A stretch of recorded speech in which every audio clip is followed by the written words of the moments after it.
बोलो श्री प्राणनाथ प्यारे की जय। बोलो श्री सतगुरु महाराज की जय।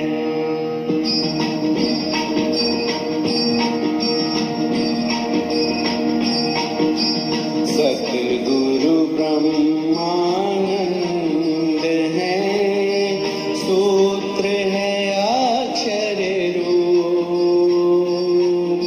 सिखा सदा तीन से परे, चेतन चिद जो अनूप, सेवन है पुरुषोत्तम, गोत्र चिदानंद जान, परम किशोरी इष्ट है, पतिव्रता साधन मान, श्री युगल किशोर को जाप है, मंत्र तारतम सोय, ब्रह्म विद्या देवी सही, पूरी नौतन मम जोय, अठोत्तर सो पख शाखा सही, शाला है गोलो, सतगुरु चरण को क्षेत्र है, जहाँ जाए सब सो, सुख विलास माहे नित वृंदावन, ऋषि महाविष्णु है जो, वेद हमारो स्वसम है, तीर्थ जमुना सोय, शास्त्र श्रवण श्री भागवत, बुद्ध जागृत को ज्ञान, कुल मूल हमारो आनंद है, फल नित विहार परवान, दिव्य ब्रह्मपुर धाम है, घर अक्षरातीत निवास, निजानंद है संप्रदाय, उत्तर प्रश्न प्रकाश, श्री देव चंद्र जी निजानंद, तीन प्रगट करी संप्रदाय, तीन थे हम यह लखी है, द्वार पावे अब ते, श्री देव चंद्र जी निजानंद, तीन प्रगट करी संप्रदाय, तीन थे हम यह लकी है, द्वार पावे अब ते, द्वार पावे अब ते, द्वार पावे अब ते, द्वार पावे अब ते। बोलो श्री प्राणनाथ प्यारे की जय। बोलो श्री सतगुरु महाराज की जय। स्वामी जी ने ये प्रश्न किया, तुम्हें नहीं विचार, कहने लगे भाई ईश्वर को भी जो है वो कहते हो दुख में है, जीव भी दुख में है और माया भी, और फिर क्या कहते हो इनका कभी नाश ही नहीं होता है। तो जरा अपना वेद तो उठा के देखो, तुम्हारा वेद कहता है ब्रह्म सत्य और चिद आनंद। सुंदर साहब जी इस पर भी थोड़ा सा विचार कीजिए। हम कहते हैं राज्य महाराज सच्चिदानंद है, कोई तो कहता है परम धाम में सच्चिदानंद है ही नहीं, यहीं पर है। अब कम टू दी पॉइंट। जीवन में बीती हुई बात बताता हूं। प्रोफेसर माता बदल जायसवाल, हिंदुस्तान में तो सब उनको सुंदर सा जानता है, शायद आपने भी नाम सुना। हिंदू यूनिवर्सिटी के वो हिंदी विभाग के होली सोली इंचार्ज थे। 78 में जब पहला सुरसार छुपवाने के लिए हम इलाहाबाद गए तो 6 सुंदर साथ को पढ़े विद्वानों को ले गए थे कि भाई एक लिट्टी में जो वाणी है जुदा जुदा होकर शुद्ध बन जाए। तो कर रहे थे, हम सुबह 5 बजे बैठते थे शाम तक। तो वो आए, देख करके बड़े प्रसन्न हुए, कहते महाराज जी सारा दिन यहीं बैठे रहते हो, चलो आज मैं गाड़ी लाया हूं, थोड़ा घूम फिर आए। मैं कहा जी हम घूमने फिरने के लिए नहीं आए। कहने कि नहीं मेरे कहने से चली। मैं गाड़ी में बैठ गया। अब घूमने फिरने की बजाय मुझे ले कहाँ गए? यूनिवर्सिटी में। अब मैं हैरान हो गया। अब यूनिवर्सिटी में एक हॉल होता है कॉमन, जिसमें सारे स्टूडेंट कोई ऐसा मसला हो तो इकट्ठे होते हैं। अब उन्होंने पहले सबको ऑर्डर दे रखा था, तो सारे स्टूडेंट आ गए। बीए एमए कॉलेज में तो आप जानते हो नौजवानों की बुद्धि कैसे होती है। तो बिठा दिया गया हमें चेयर पर, साथ प्रोफेसर साहब बैठ गए। तो अब जैसे होता है इंट्रोडक्शन में, बहुत महाराज हैं, बहुत ज्ञानी हैं, ये कुछ है। मैं कह राज जी महाराज फंसा दिया आज आपने, आप जानना मुझे कुछ पता नहीं ना, मैं जानूं ये क्या क्वेश्चन करें। तो उनका जो सेक्रेटरी था सारे यूनिवर्सिटी का, कहते हैं महाराज जी जब हम ध्यान से सुनने का प्रसंग है, जब हम यूनिवर्सिटी में आए थे स्टार्टिंग में, तो किसी ना किसी परमात्मा पर हमारा यकीन था। अब ये प्रोफेसर जी महाराज कभी किसी धर्म के गुरु को ले आते हैं और कभी किसी धर्म के गुरु को ले आते हैं। अब गुरुजन जो आएंगे वो झूठ तो बोलेंगे नहीं। कोई हमें समझा देता है परमात्मा निराकार है, कोई हमें समझाता है परमात्मा साकार है, कोई कह गया जी परमात्मा ना साकार है ना निराकार है, वो तो घट घट में व्यापक है। कोई कहता है घट घट में व्यापक नहीं, जो जल में है सो थल में है। तो हमारा तो दिमाग हो गया खराब, किसको परमात्मा मानने और किसको ना मानने। अगर आप ध्यान दो, come to the point now, कि अगर आप without any aid of book किसी भी किताब का सहारा लेके बोलोगे हम सुनने को तैयार ही नहीं, हमारा टाइम भी ना वेस्ट करो और अपना भी टाइम ना वेस्ट करो, हमारा दिमाग बहुत खराब हो चुका है। और ना ही किसी धर्म का नाम लेना कि भाई इस धर्म में आओ तो परमात्मा मिलेगा। हमें ये बता दो परमात्मा है क्या, तो हम सुनने को तैयार है। ना तो किसी बोलो बोलो ग्रंथ का प्रमाण देना और ना ही किसी धर्म का प्रमाण देना। अब बोलो क्या उत्तर दिया जाए? स्वयं राज्य के चरणों के ध्यान के स्वयं में क्या कह सकता हूं? मैं कहता नहीं, ले आए हो तो लाज तुम्हारी है, मेरा तो कुछ है ना, मुझे कोई आता जाता है, जैसे जानो त्यों करो। बस ये बात चरणों में ध्यान लिया, तुरंत जो कुछ कहलवाना था क्या कहलवाया। मैं कह सेक्रेटरी साहब, मैं आपके प्रश्न को सुन के बहुत अति प्रसन्न हुआ। जो मैं कहूं 3 शब्द कहूंगा और उसको लिखते जाना, नो वर्बल टॉक। यदि आप ये बिलीव करते हो, आपकी धारणा है कि परमात्मा जो कुछ भी है, नो क्वेश्चन अराइजेस, क्या है क्या नहीं उसको छोड़ दो, उसको सुप्रीम ट्रुथ मानते हो कि सत्य है और परमात्मा का कभी भी नाश नहीं होता। कहने लगे ये तो जनरल थिंग है। मैं कहा नहीं, लिखो परमात्मा सत्य है। उन्होंने कहा लिख दिया। मैं कहा 3 जॉब दूंगा, तीनों का टोटल लगा देना, वो परमात्मा होगा। पढ़े लिखे बच्चे हैं, वो इतने से नहीं होगा। काका मंदिर जाया कर, चना में प्रसाद लिया कर, टीका लाया कर, क्या हो जाए। माँ बाप के डर से तो चले गए, कोरे के कोरे सारी उम्र लगे ठाकुरों को पूजने। क्यों बच्चों का क्या दोष है? अरे तुमने दिया क्या उनको? चलो चलो वहां चल के तारतम ले लो। और तारतम क्या हो गया?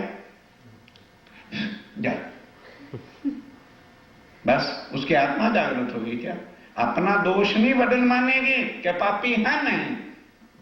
बच्चों को बता नहीं सकते कुछ कि क्या चीज है हमारे धर्म के अंदर, और फिर गालियां बच्चों को देते फिरते।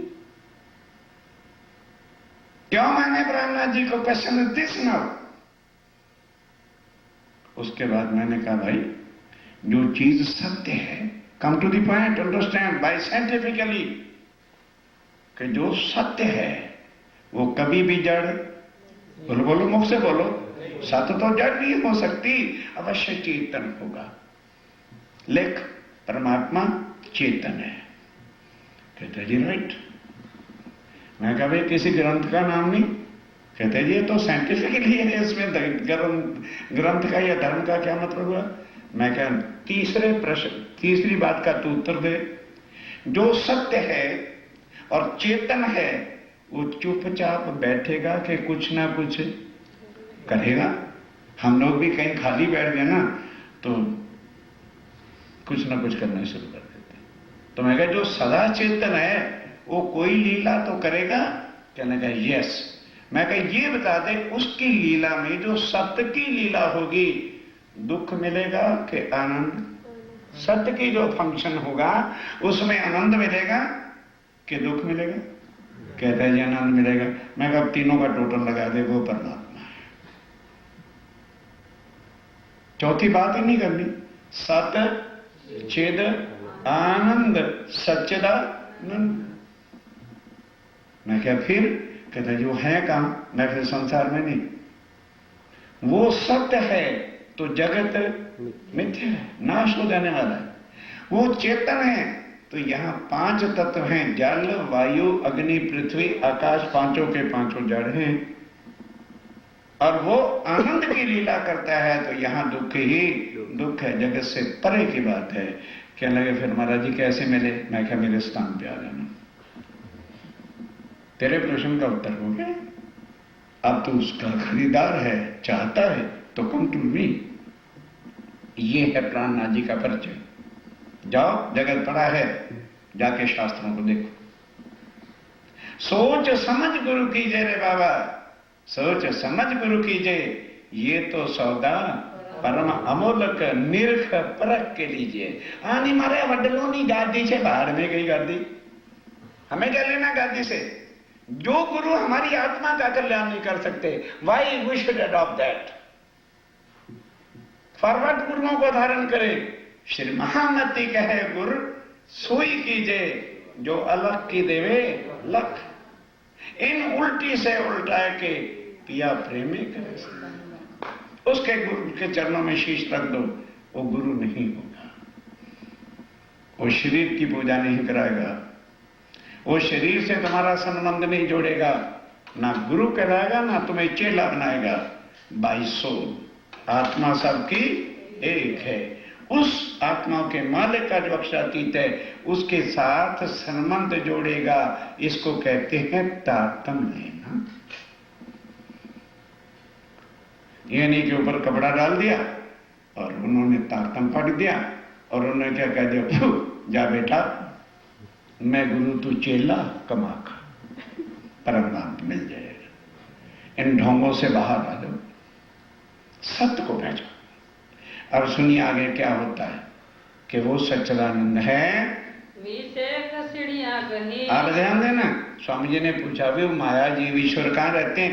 कहते जी 20 एक सीढ़ियां 21 हैं, इसमें परमात्मा है, इसी में जीव है, इसी में माया है, दुख की भारी जो और वो भारी दुख की है। इनमें माया जीव इसी में क्या है? माया भी है, जीव भी है और ईश्वर भी है, इसी के अंदर। कहो सुख की सो कौन? स्वामी जी कहते हैं फिर सुख कहाँ मिलेगा, आनंद कहाँ मिलेगा? फिर तो ये शरीर तो मिट जाएगा, तो अंदर ही शरीर ईश्वर भी मर जाएगा। फिर भाई जब शरीर का नाश हो जाएगा ईश्वर कहाँ जाएगा? स्वरूप तो तुम कहो। अरे पढ़ते चलो इसमें क्या कहते हैं। फिर वो ध्यान के साथ स्वामी जी कहते हैं तुमने परमात्मा का स्वरूप क्या बताया है कि सूक्ष्म है, तो जब परमात्मा इसके अंदर है तो ये शरीर तो फिर सूक्ष्म नहीं है, तो स्थूल है। स्थूल कहो तो हो नाश। और ध्यान दो सुंदर सा जी, समझने वाली बात है कि तुम सूक्ष्म को नित्य कहते हो। नहीं समझे सूक्ष्म क्या होता है? ये शरीर हमारा क्या है? स्थूल। अंदर जीव क्या है? सूक्ष्म। वो किसी को दिखता नहीं। अब समझे ना? एक जहां ना समझाए उंगली खड़ी कर देना ना, 10 साल समझाऊंगा कि तुम ईश्वर का स्वरूप क्या बताते हो? सूक्ष्म है, और स्थूल का नाश कहते हो। तो भाई ध्यान के साथ एक बात समझने की है कि वो सूक्ष्म जो है वो स्थूल के बिना रह सकता नहीं। समझे? आज वो सूक्ष्म हमारे अंदर है तो स्थूल भी काम कर रहा है और सूक्ष्म अंदर बोल रहा है। ये शरीर नहीं बोल रहा। कौन बोल रहा है? जो अंदर सूक्ष्म जीव है। स्वामी जी कहते हैं अब यही इन दोनों को जुदा कर दो। नहीं समझे? अपने अरे घबराओ नहीं, कुछ दिमाग पर भी बोझ डालो। उस जीव को तुम बाहर निकाल दो तो जीव भी मुर्दा और शरीर, जब शरीर में से जीव निकल जाए मट्टी हो जाता है। और सूक्ष्म कभी जीव के बिना, शरीर के बिना रह नहीं सकता। कहने के फिर तो दोनों का नाश हो जाएगा। तब मीमांसा दर्शनी। कोई उत्तर नहीं। बे परमात्मा का भी नाश हो जाएगा तो फिर मुक्ति कौन देगा?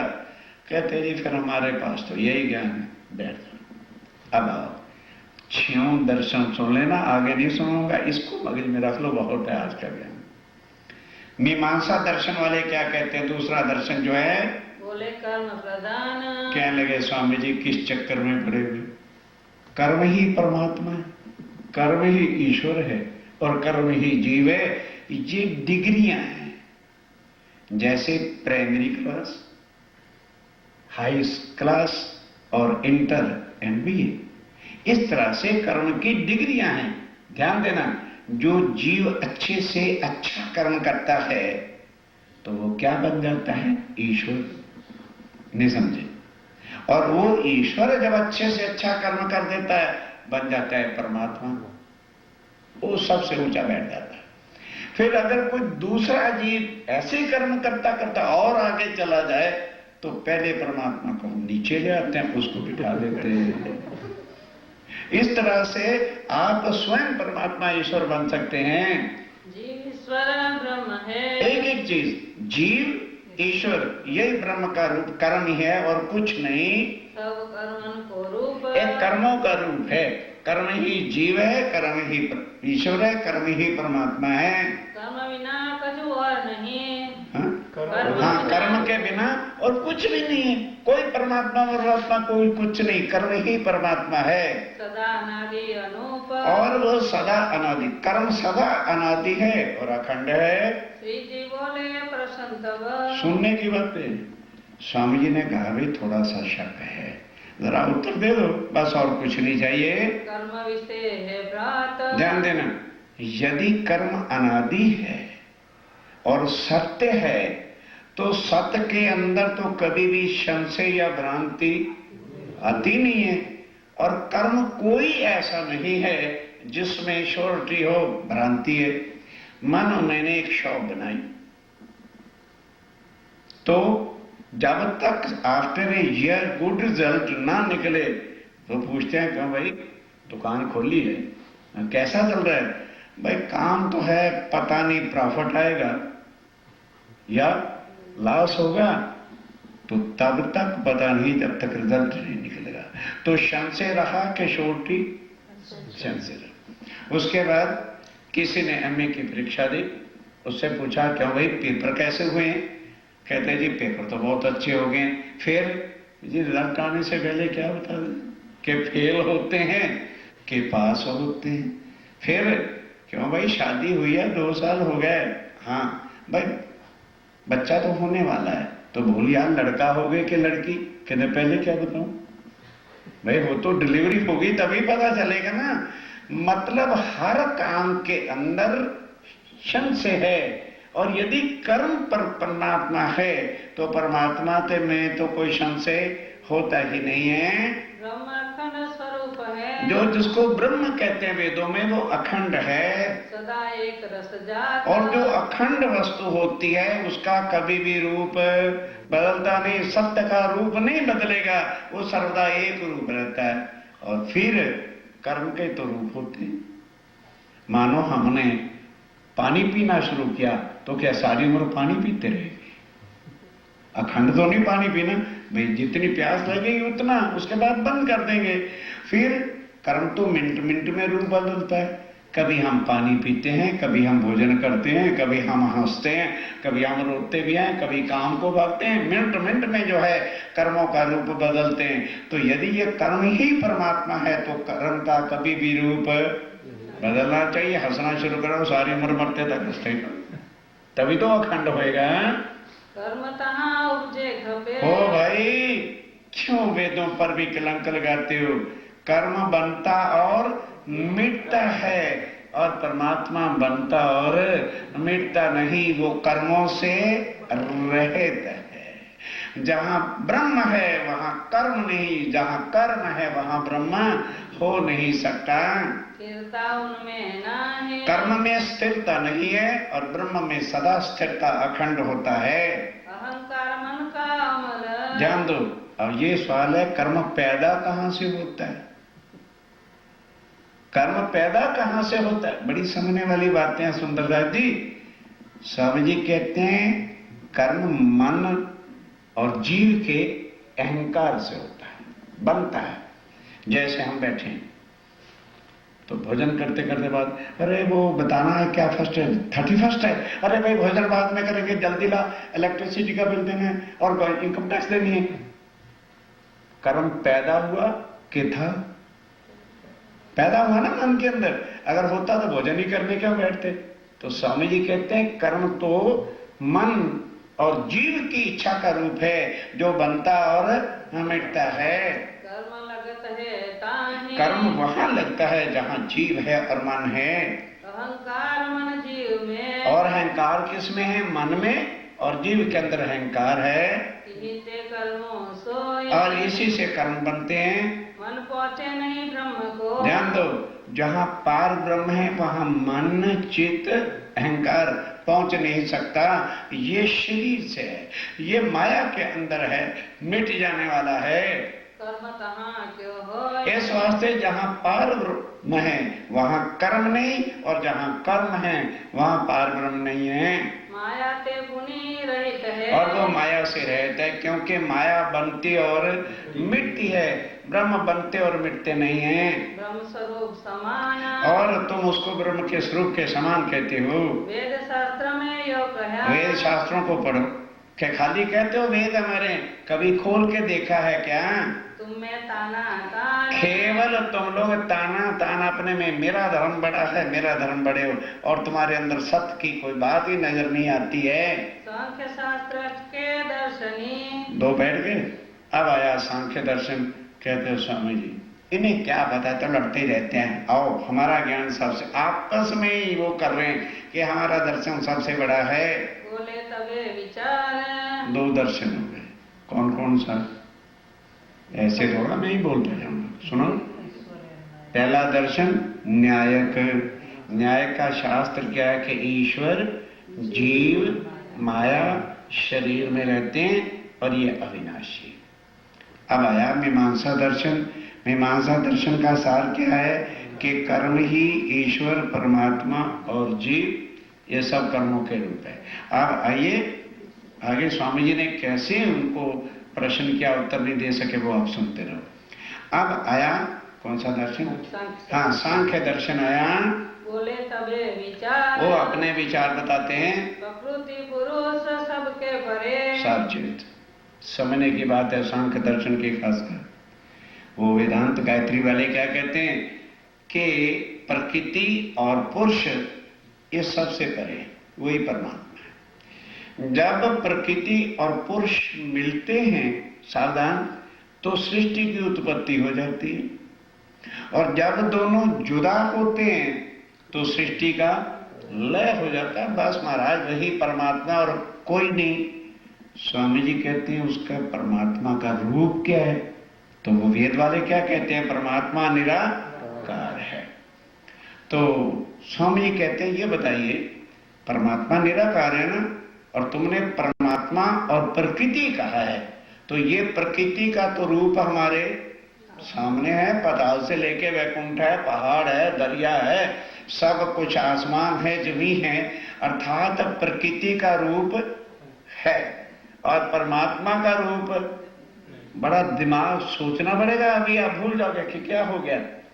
परमात्मा का रूप निराकार है और प्रकृति का रूप है। जब महाप्रलय हो जाएगा तो प्रकृति का रूप भी नहीं रहेगा और परमात्मा का रूप है नहीं। तो स्वामी जी कहते हैं फिर कौन किसको मिलेगा? नहीं समझे? अरे भाई, किसी का रूप होगा तो वो किसी को मिलेगा। तो जब परमात्मा भी निराकार है, यानी उसका रूप नहीं है, और प्रकृति का भी रूप नहीं रहेगा, तो फिर कौन किसको कहाँ मिलेगा? और फिर सृष्टि कहाँ से बनेगी? निराकार के मूर्त है। और तुम परमात्मा को निराकार कहते हो? वेद कहो समझा, जरा भेद समझा दो हमें। प्रलय मध्य स्थान कहाँ? और जब प्रलय हो जाता है फिर ये दोनों रहेंगे कहाँ? कोई परमात्मा का कोई मकान बंगला है कि नहीं है? और प्रकृति का कोई ठिकाना है कि नहीं है? रहे कहो सब भाई। मैं कहने के बस ये समझा दो, हमारा कोई संशय है ही नहीं है। जो तुम अपनी बुद्ध कर। फिर स्वामी जी कहते हैं जरा अपनी भी बुद्धि में सोच करके तो देखो। निराकार कहो ताहि। जिस परमात्मा को निराकार कहते हो तो मिलन कहो कैसे भयो? फिर मिलन किसको हुआ? भाई जिसका आकार ही नहीं है तो प्रकृति मिली किसको जाके थी? दो भेद पुनि नाहि। दो भेद किस तरह से हो सकते हैं? विशेषक दर्शन तब बोले। तब क्या उत्तर दे? बैठ गए। अब आ जाओ चौथा दर्शन। घबराओ नहीं, 3 बाकी आगे नहीं, आज कुछ कहेंगे, चिंता मत करो। विशेषक दर्शन वाले क्या कहते हैं? सबको मूल काल मत खोल। बोलो श्री ब्रह्मनाथ के स्वामी जी हम क्यों चुप थे? इनको किसी को कुछ नहीं आता है। आओ हम बताते हैं कि परमात्मा क्या है? काल। समझ गए ना? वो जब चाहता है दुनिया को खत्म कर दूं तो सबको उठा के पेट में रख लेता है। फिर उसके दिल में आती है कि मैं सृष्टि रच दूं तो कहता दुनिया खत्म। यही परमात्मा है। कहाँ चक्कर में पड़े हुए हो? सबको खाए करत है नाशा। और सबको खा के नाश कर देता है, फिर सबको पेट में से निकाल के रख देता है, दुनिया खड़ी हो जाती है। यही रूप ब्रह्म को। यही परमात्मा का रूप है। कोई इससे परे को और अलग परमात्मा थोड़ा है। जो प्रश्न कियो तब तिनको। तब स्वामी जी ने क्या प्रश्न किया? चलो। मूल कहत हो काज जो सबको काल काल काज नहीं कि यदि सब का मूल परमात्मा काल है, काल मीन्स मौत का स्वरूप है, तो सो गए। वेद वाक्य मत काल को नाश। वेद के अंदर क्या लिखा है कि काल का महाप्रलय में नाश हो जाता है। काल रहित है ब्रह्म प्रकाश। और स्वामी जी कहते हैं वेद क्या कहते हैं? जहां ब्रह्म है वहां मौत जाती नहीं, काल नहीं जा सकता। और जहां काल होता है वहां ब्रह्म हो ही नहीं सकता। कहो स्वरूति स्मृति के माही। कहने लगे महाराज श्रुति और स्मृति उठा के देख लो, वेदों का मूल मंत्र पढ़ लो। काल कहाँ पहुंचत है ना। काल वहां जा ही नहीं सकता क्योंकि काल बनता और मिटता है, ब्रह्म बनता और मिटता नहीं है। काल पाए उपजे समीन से। और काल जो है बनता मिटता रहता है, ऐसा बना मिटा। ये माया का रूप है, ब्रह्म का रूप नहीं है, क्योंकि माया बनती और मिटती रहती है। उत्पन्न लीन हो सब। और उत्पन्न लीन इसी में होता है माया के अंदर। वहां उत्पन्न लीन होने का काम ही नहीं है।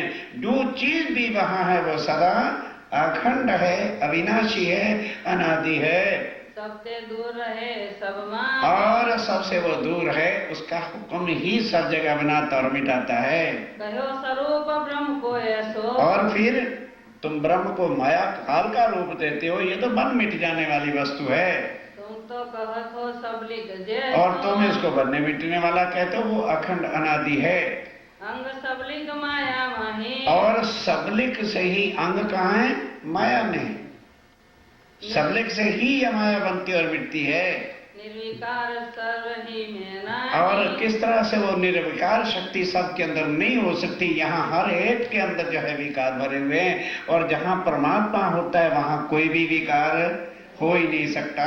होय काल मध्य ब्रह्म सोना। इस वास्ते महाराज काल के अंदर ब्रह्म कैसे हो सकता है? या विद कहो वेद के मानी। तुम वेद देखो, तुम्हारे वेद के अंदर लिखा है कि ब्रह्म इस काल से परे है। निराकार तुम काले कहो। फिर स्वामी जी ने प्रश्न किया, अच्छा अकाल का रूप क्या है? तो कहते हैं निराकार को कहते हैं। जब काल का ही रूप नहीं है तो उसने दुनिया कहां से बना के रख दी? स्वरूप ब्रह्म को लहो। किस तरह से तुम ब्रह्म का रूप कहते हो? तब बोले पातंजल ज्ञानी। चार बैठ गए, दो बाकी, घबराओ नहीं, सुनाना तो जरूर और सोने भी नहीं देना। अब आया पातंजल, बस घबराओ नहीं, 5 मिनट में खत्म हो जाएगा। अब आया पातंजल ज्ञानी। एक बार तरह रिपीट करें पहले कौन सा? अरे यार क्या नहीं बोलता रहूंगा।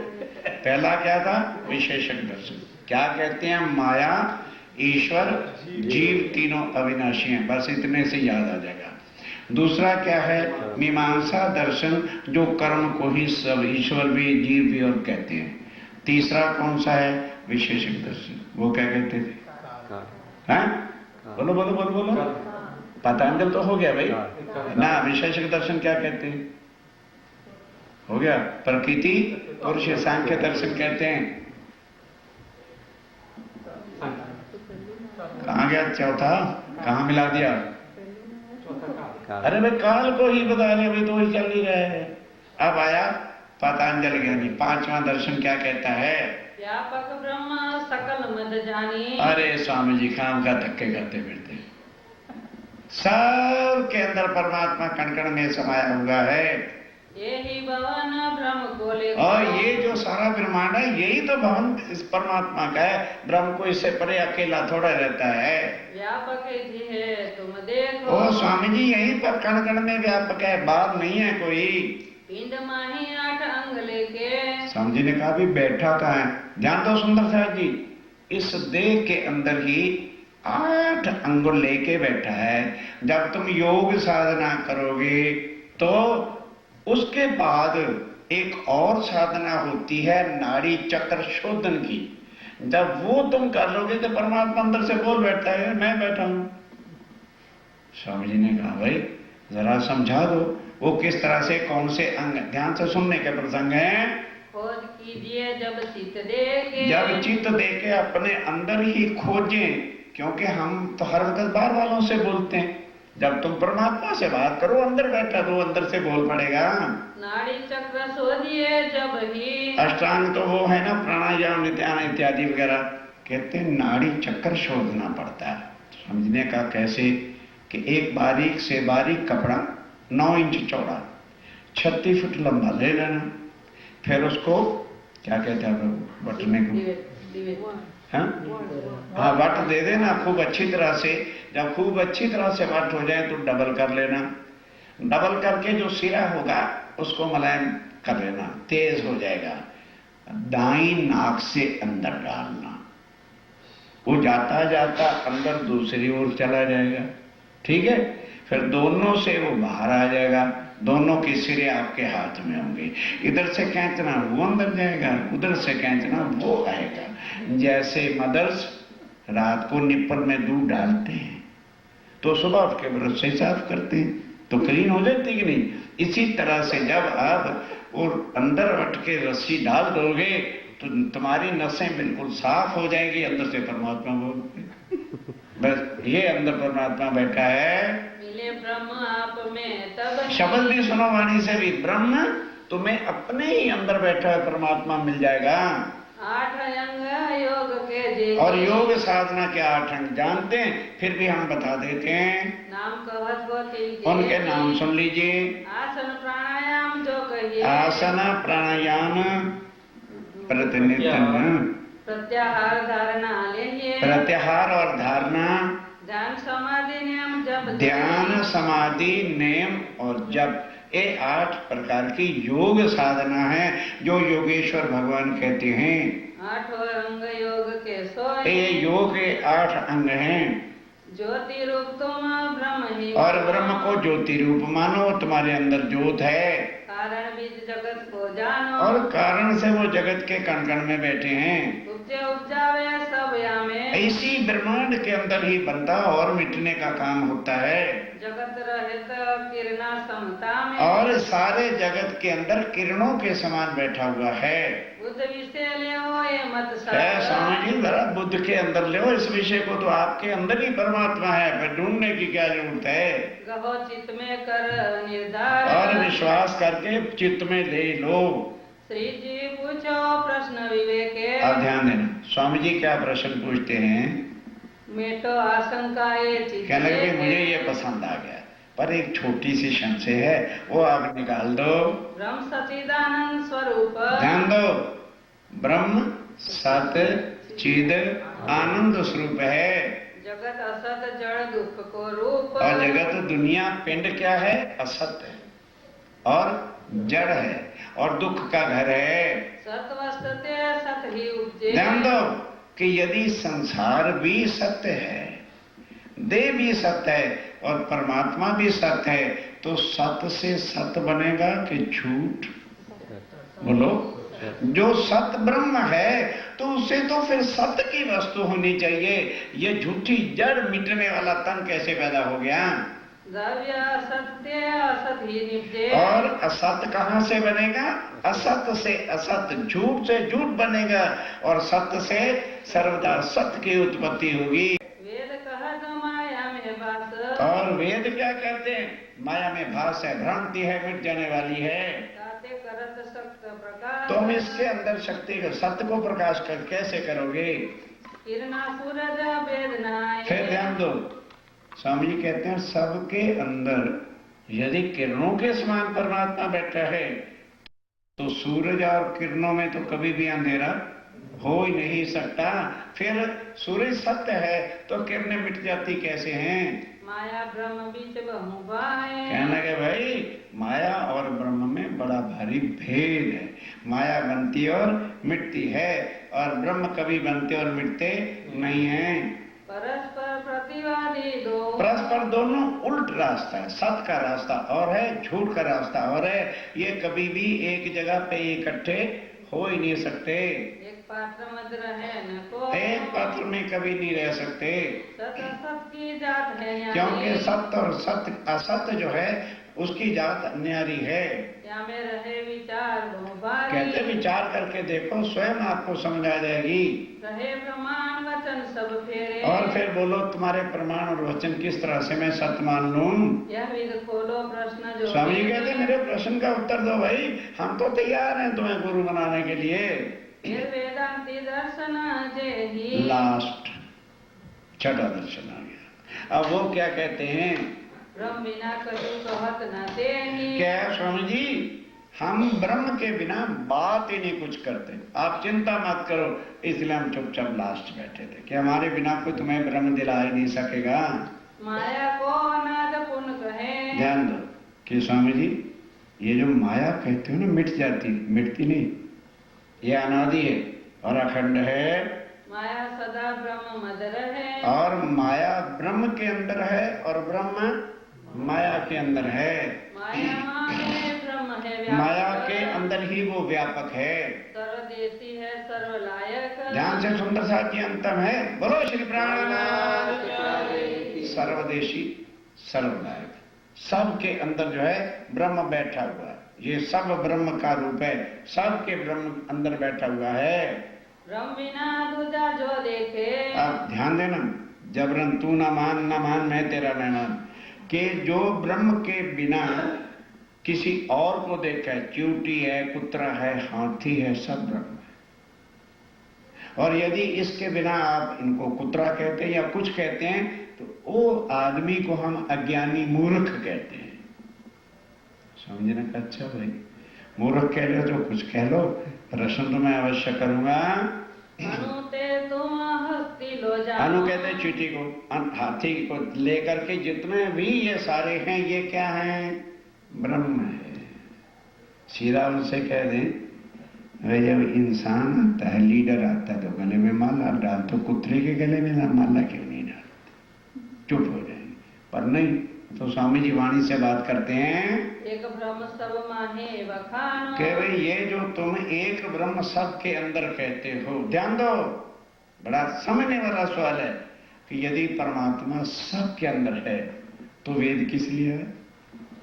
ब्रेन लगाओगे तो बात समझ आएगी कि जब परमात्मा सब के अंदर है तो फिर चर्चा किसको सुनानी? नहीं समझ आई? अभी भी नहीं आई भाई। अगर सब के अंदर परमात्मा है तो परमात्मा तो अज्ञानी हो नहीं सकता, फिर ये वेद किस लिए तुमने बनाए हैं? और फिर जो एक आदमी बैठ के चर्चा सुनाता है वो तो हो गया ज्ञानी परमात्मा, ठीक है, और जो सुनने वाले हैं वो मूर्ख परमात्मा। नहीं समझ आई? अरे भाई नहीं, किसी को कुछ समय का पता होता तभी तो बैठ करके समझता है।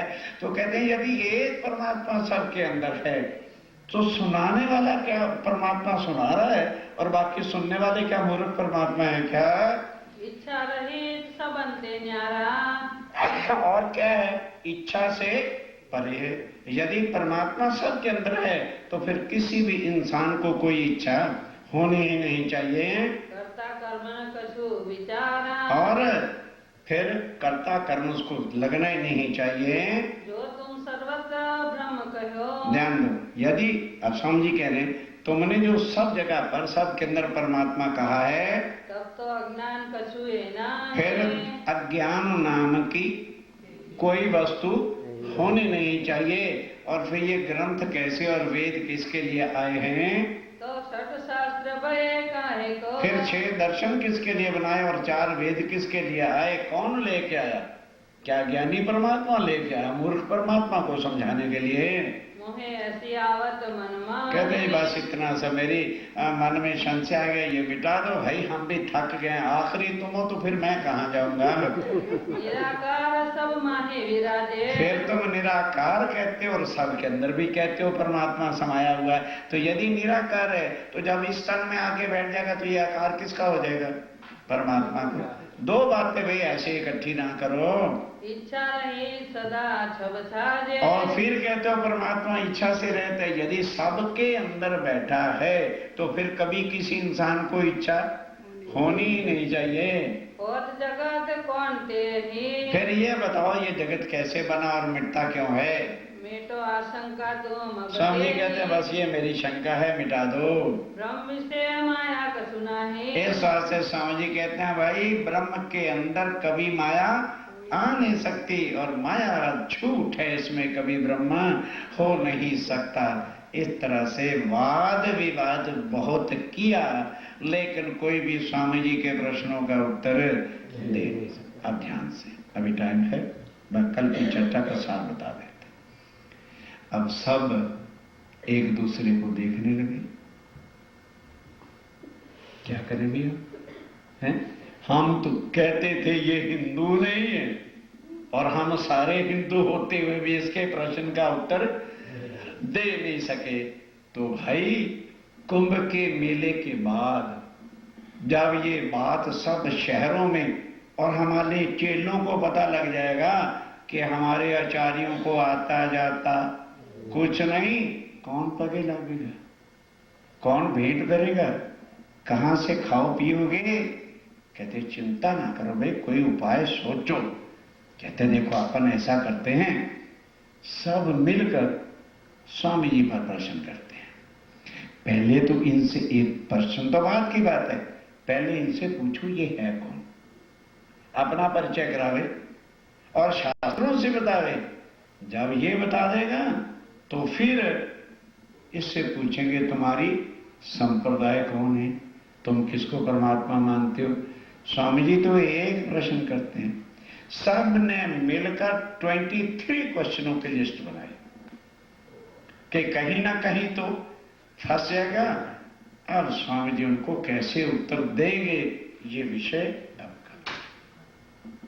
बोलो श्री प्राणनाथ प्यारे। तब सब मत मार्ग ने मिल के। तब सब मत मार्ग ने मिलके कही श्री जी सो विख्यात। कही श्री जी सो विख्यात। अपने मत हम सब कहे। अपने अपनी मत हम सबने कहे। अप आप कहो सच्चा। एक प्रश्न स्वामी जी का था कि मेरे जीव को, आत्मा का तो सवाल ही नहीं रखा, मेरे जीव को मुक्ति कैसे मिलेगी।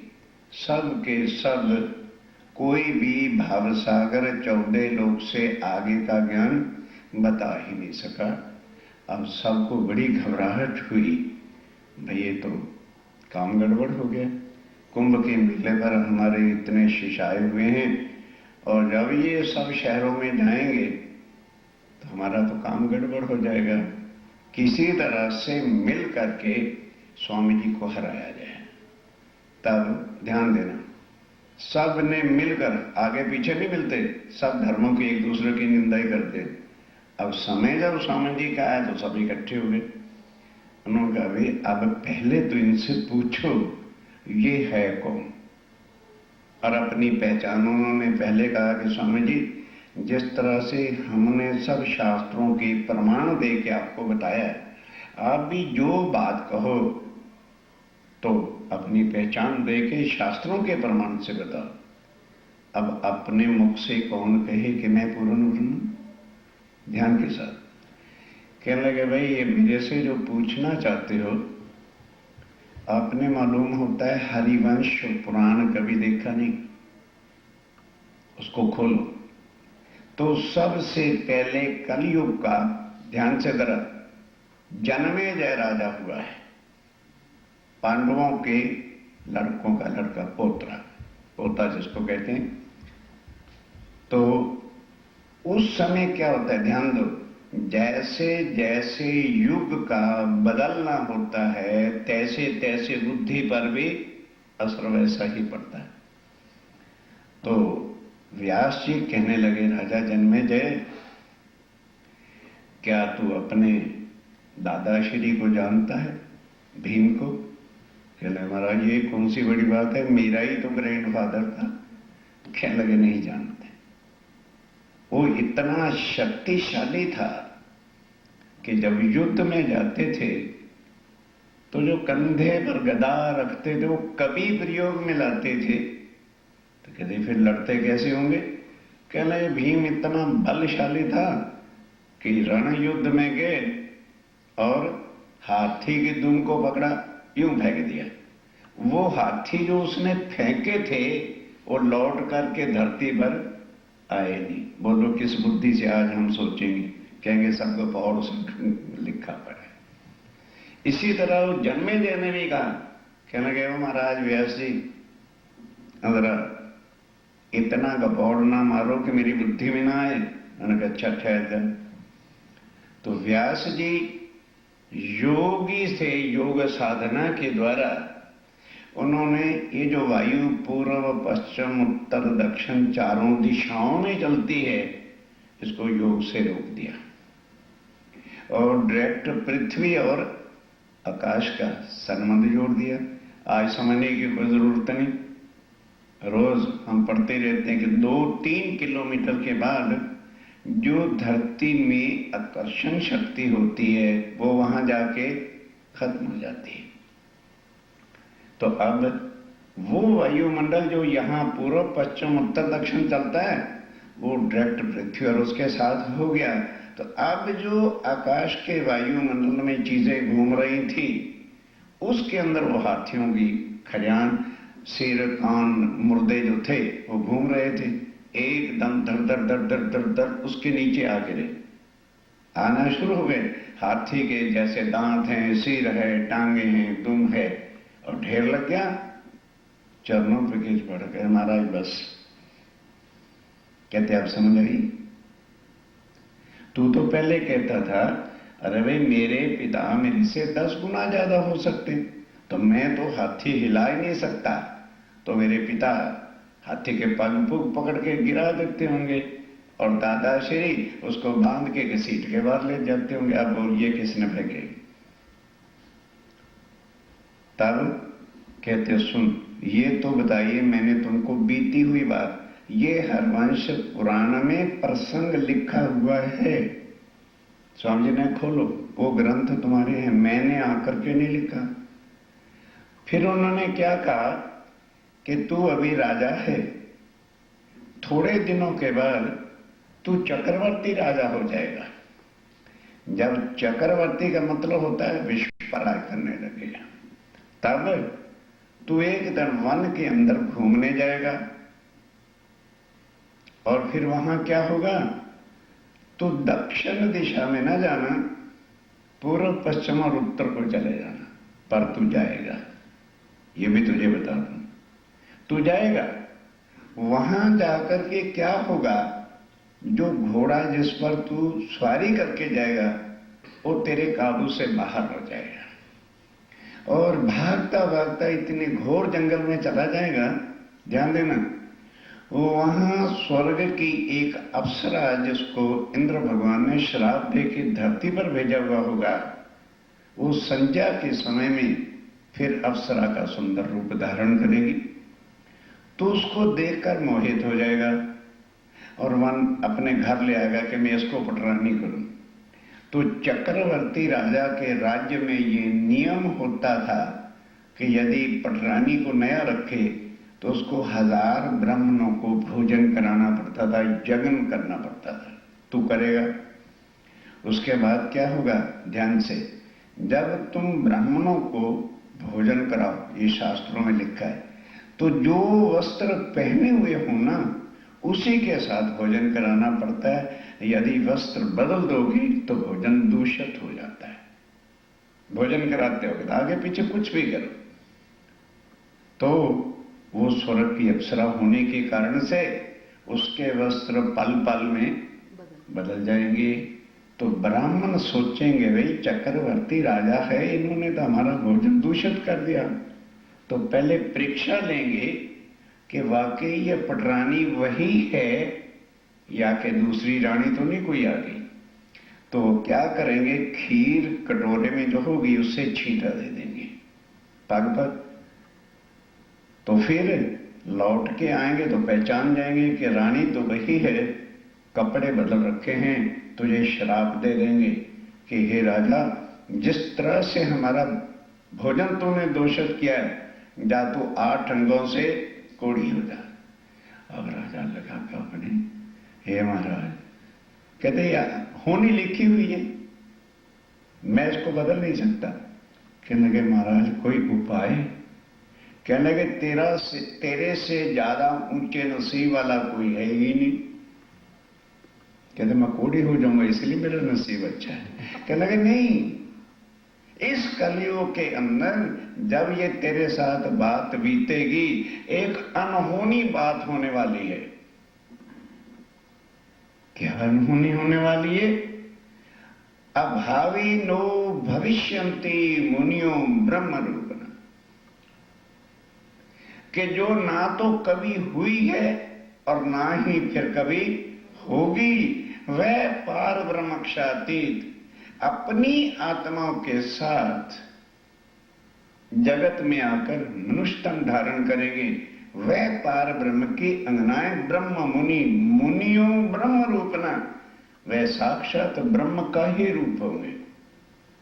तो वह हैरान हो गया, कहने लगे महाराज तुम कहते हो कभी नहीं हुए, तो ब्रह्मा जी के 4 पुत्र सनका सनंदना से लेकर हजारों ऋषि आए हैं, क्या तुम्हारे तक भी कोई ब्रह्म मुनि नहीं हुआ?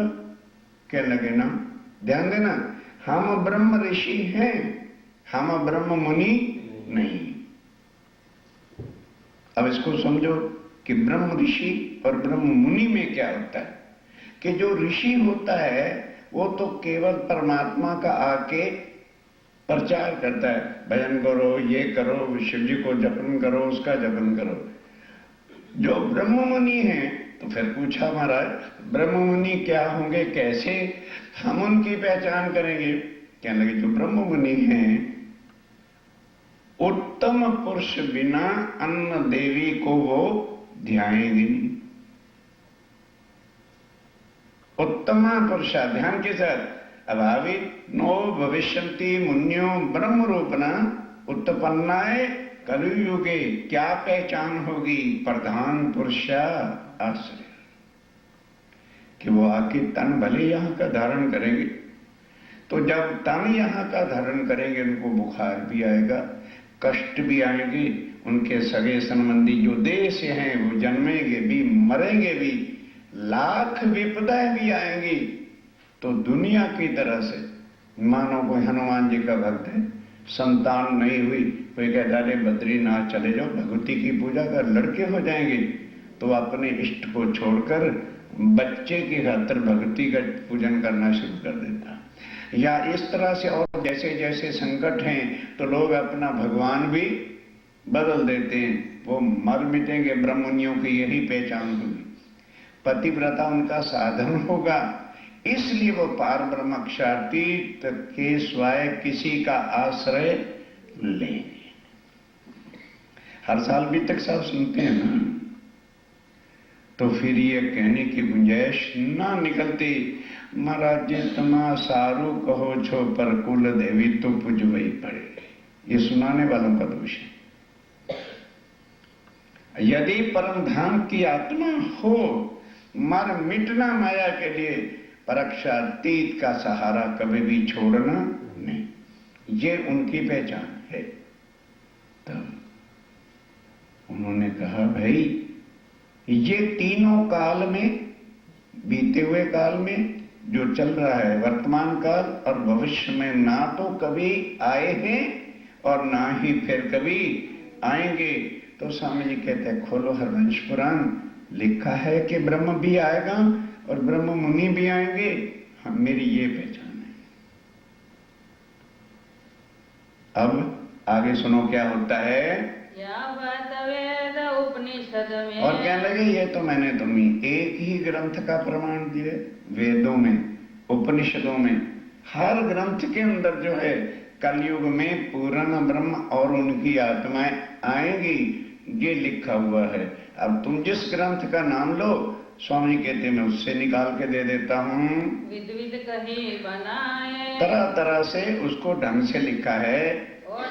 और 18 पुराणों के अंदर आगम शास्त्र लेखा है, जितने भी आगम भविष्य के ग्रंथ लिखे हुए हैं उन सब के अंदर लिखा हुआ है कि कलयुग में पूर्ण ब्रह्म दुनिया में आएंगे।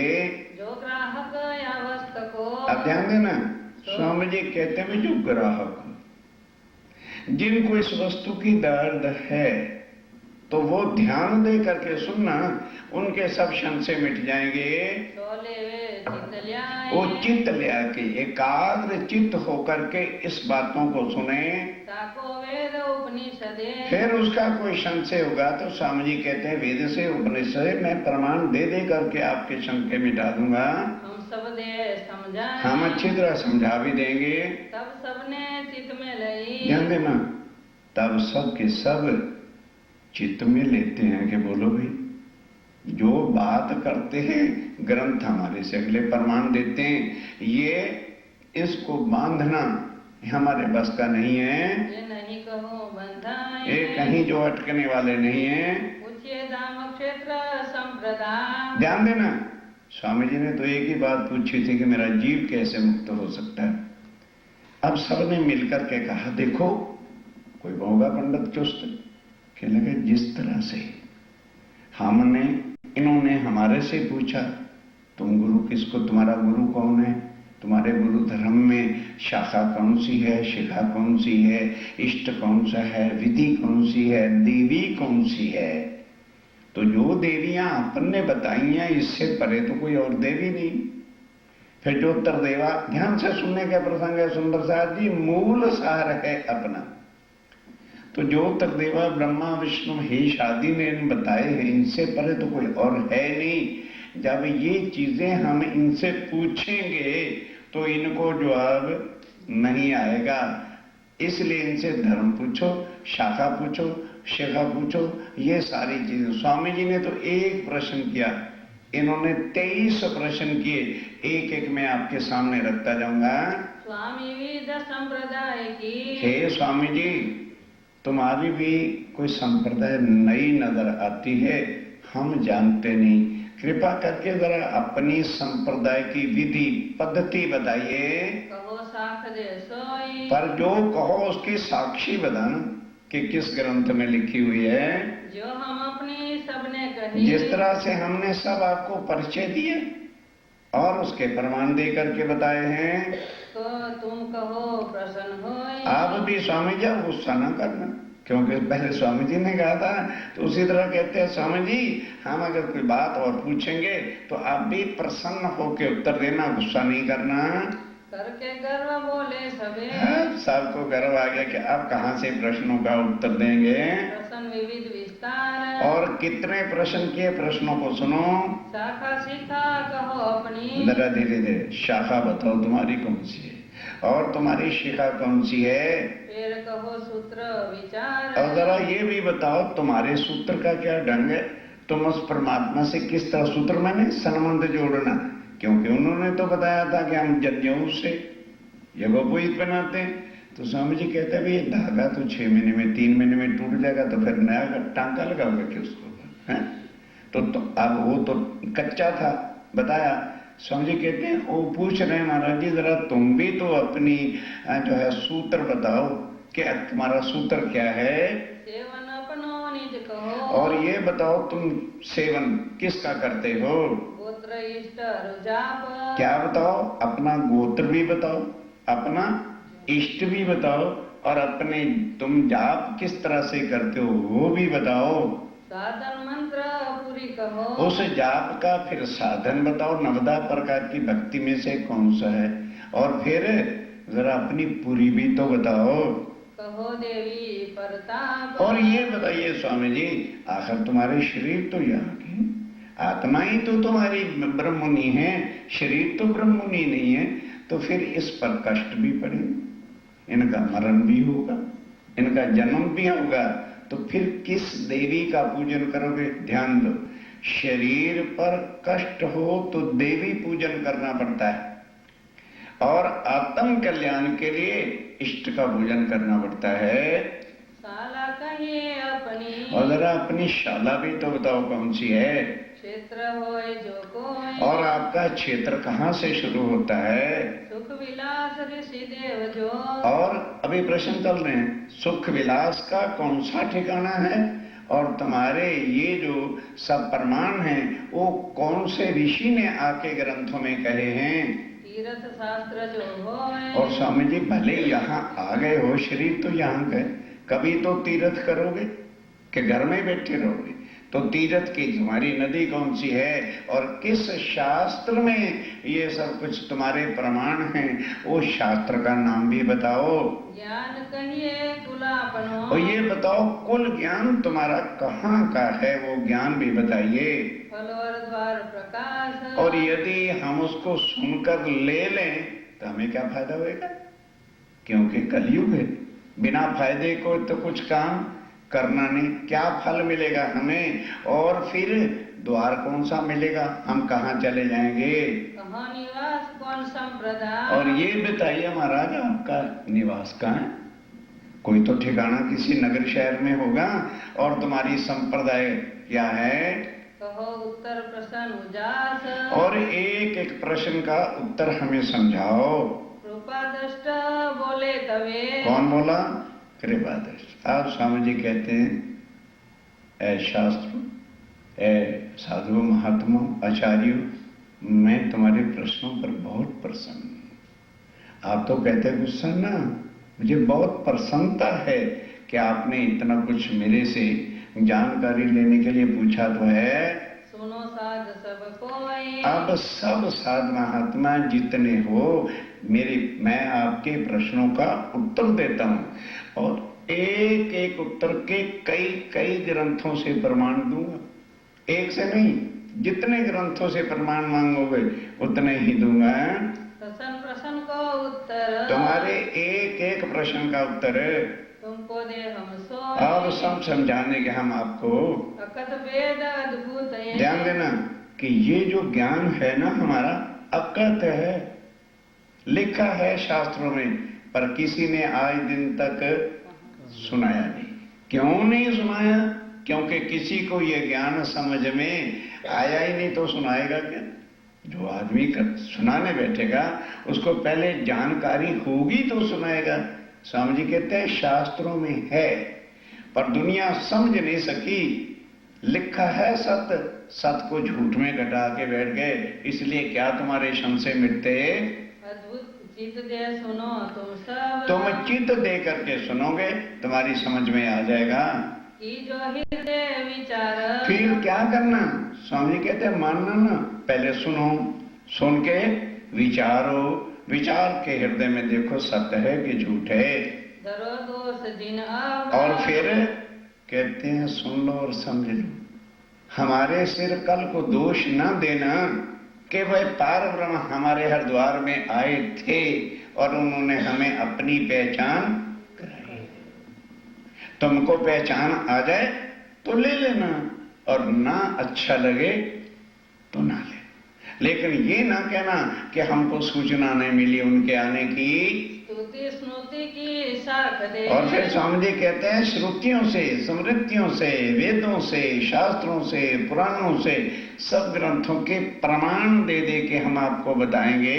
कहो तुम समझाए, और ये खाली नहीं कि कह ही देंगे, तुम्हें एक एक वस्तु को समझा भी देंगे अच्छी तरह से। ग्राहक हो चित दे सुनो, जो ग्राहक हो, जिसको इस चीज की जरूरत हो, वो चित्त दे के सुने, तो कलयुग भ्रम जाए, तब तुम्हें कलयुग के सारे संशय मिट जाएंगे। सदगुरु ब्रह्मानंद है। अब सुंदर साथ जी तुलना करते जाना, हम भटके कहाँ में, हम गद्दियों के पीछे मर रहे हैं। वो कहते हैं कोई इंसान हमारा गुरु है ही नहीं। समझिए हम कहाँ हैं और स्वामी जी की वाणी कहाँ है। स्वामी जी कह रहे हैं हम किसी इंसान को गुरु नहीं मानते। क्यों? मानो गुरु मर गया, कहां मरोगे फिर? नया खत्म करने जाओगे, नया गुरु के चरणों में जाओगे? कहते हैं हम झूठे वजूद को गुरु नहीं मानते, हमारा संबंध आत्मा का है। इसलिए हमारे सतगुरु कौन है? ब्रह्मानंद, पार ब्रह्म अक्षरातीत का जो आनंद स्वरूप श्यामा महारानी है, वो हमारे सतगुरु है। सतगुरु ब्रह्मानंद, इसका साथ ही प्रमाण देते हैं। ब्रह्मानंदम परम सुखदम केवलम ज्ञान मूर्तिमम द्वंद्व अतीतम सदृशम। सदगुरु है तम, वह पार ब्रह्मक्षातीत जहां पर है, आनंद का स्वरूप वह श्यामा जी हैं, हमारे सतगुरु वो हैं। क्योंकि इस ज्ञान को लाने वाले, बोलो, वो लेकर के जगत में आए हैं।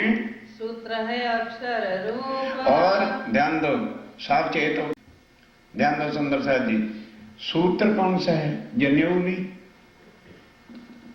सूत्र क्या है? जनेऊ वो तो टूट जाएगा, फिर नया सूत्र लगाओगे क्या?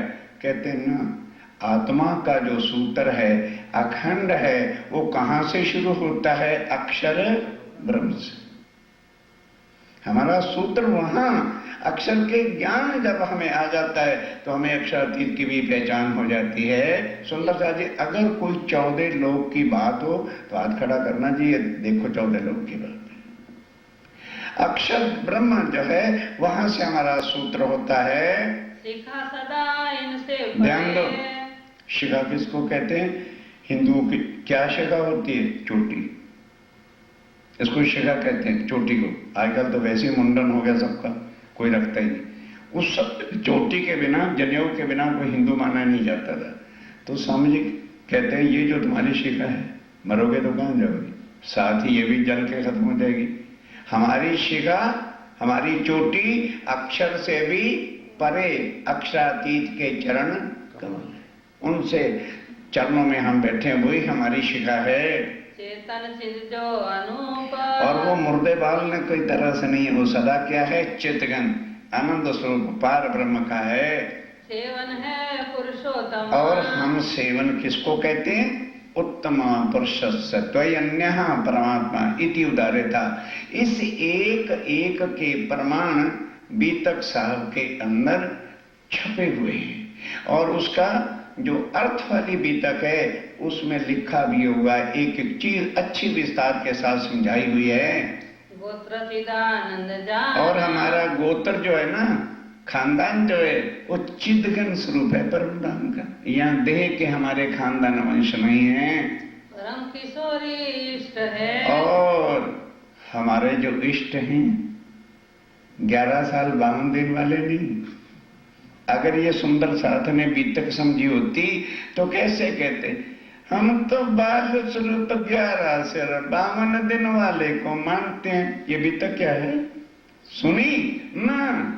क्यों होता क्या था सुंदर साथ जी, जब हरिद्वार का प्रसंग आता था ना तो सुनाने वाले इतना खुलासा कर नहीं सकते, तो कहते हैं लो भाई सुंदर साथ जी आज तो बड़ा खुश्क सा विशेष है, तुम्हारी भी समझ में आएगा नहीं, पहले ही बोल देना। और हम भी पढ़ ही देते हैं क्योंकि उसी आता नहीं। जिसको खुद ही अर्थों का पता नहीं वो समझाएगा क्या, मत्था फोड़ेगा बैठ के। दोबारा पढ़ो, सेवन है पुरुषोत्तम। और पढ़ो गीता, किसको कौन परमात्मा है? उत्तमा पुरुष से तो ही अन्य परमात्मा इति उदारेता, उसके बिना और किसी को परमात्मा कहलाने का अधिकार ही नहीं है। गोत्र निदानंद जान, और हमारा गोत्र चिदघन स्वरूप जो पार ब्रह्म का है उनके हम अंश हैं। परम किशोरी इष्ट है। और हमारे इष्ट बाल स्वरूप ने बुढ़े नहीं, परम किशोर है। चिदादित्यम किशोर आंगन परे धामन विराजतम स्वरूपम सच्चिदानंदम निर्विकारम सनातन। वो परम किशोर है और सदा अनादि है, एक रूप है, एक रस है, वो अक्षरातीत, उन पे हमारे इष्ट हैं। पतिव्रत साधन मान, ध्यान दो, पतिव्रता साधन है, शरीर से नहीं कि दिल में संशय आ जाए अरे यार मर्द होकर और स्त्री बनना पड़ेगा तो बाबा यही अच्छे हैं। और क्या, भाई मर्द है और राज्य की पत्नी बनना पड़ेगा तो साला यही रहो ना। तो शरीर से नहीं भाई, स्वामी जी कहते हैं शरीर से नहीं। शरीर से तुम पुरुष कहो अपने आप को या स्त्री कहो, हो तुम भी नारी। पढ़ो शास्त्रों को, एको पुरुषा सभ्य नार तय पुरुष का करो विचार। उस एक के बिना सब जगत माया का रूप है। और हम जो उनको पतिव्रता कहते हैं तो तन से नहीं कहते, वो हमारी आत्मा के धनी। जैसे सूरज और सूर्य की किरण एक रूप होता है, पर उनकी जो लीला है वो राज्य नहीं करते, वो हम आत्माएं करते हैं। लीला हम करने के कारण से हमें स्त्रीवाचक शब्द यहां बोला जाता है। तो उस दृष्टि से हम उनको पतिव्रत साधन मानते हैं। फिर स्वामी जी प्रमाण देते हैं कि गीता बोलो। अर्जुन ने यही प्रश्न किया था कि प्रभु वो जो उत्तम पुरुष है वो मिल सकता है? कहने का वाई नॉट, लभ्यस्तु, प्राप्त हो सकता है। भक्त्या, भक्ति करनी पड़ती है। कौन सी? नवदा से न्यारी, अनन्य, अनन्य प्रेम लक्षणा भक्ति यदि हम करेंगे तो कहते हैं हमारी भक्ति वो है। हमारे जगत की नवदा की भक्ति नहीं, दास भक्ति, सदा भक्ति, वात्सल्य भक्ति ना, ये शारीरिक भक्तियां हैं और ये नष्ट हो जाने वाली है। वो आत्म के द्वारा की हुई भक्ति नष्ट नहीं होती, क्योंकि आत्मा न जन्मती है और न मरती है। श्री युगल किशोर को जाप है, और युगल किशोर का जाप कि वो पूर्ण ब्रह्म जो है वो सत चिद आनंद, चिदघन आनंद का स्वरूप जो है वो एक। यहां समझाने के लिए युगल कहना पड़ता है, क्योंकि राज्य और श्यामा जी दो नहीं। स्वामी जीवन में भी कहते हैं एक कहे भी ना बने और दो भी कहे ना जाए, क्योंकि दो वहां है ही कुछ नहीं। पर यहां कैसे समझाएं?